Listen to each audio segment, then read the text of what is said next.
Arnold Meri eile õhtuse mälestusürituse korraldajatel oli suuri raskusi Tallinnas ürituse tarbeks ruumide leidmisega. Rahvusraamatukogu ja mitmed hotellid ütlesid korraldajale Komsomolskaja Pravda Põhja-Euroopa väljaandele ära ning seetõttu pidi mälestusüritus toimuma Venemaa suursaatkonnas.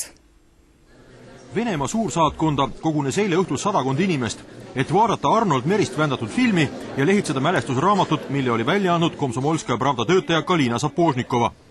Suursaadik Nikolai Uspenski ütles Aktuaalsele kaamerale, et saatkond tuli vastu ürituse korraldajate palvele ning pakkus ruume, kus peagi saab olema konsulaarosakond. Arnold Konstantinovich Meri – это последний эстонский герой Советского Союза.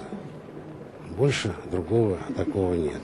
И действительно человек в высшей степени известный, и я знаю, и в Эстонии, и в российском обществе.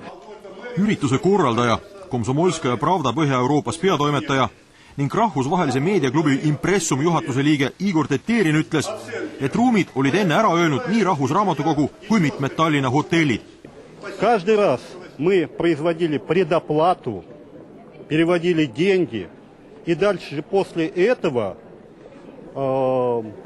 руководители этих отелей, совершенно равнодушно отнесясь к своим обязательствам, присылали нам немотивированный отказ.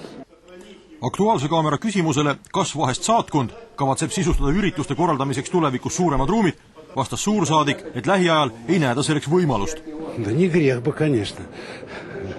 Я полностью с вами согласен. Но где это помещение? Здесь у нас просто места больше, к сожалению, нет. У нас, возможно, когда-нибудь в будущем, если это будет, у нас есть соответствующие переговоры с эстонской стороной о дипломатической недвижимости. Но это вопрос не ближайшего будущего, скажем так.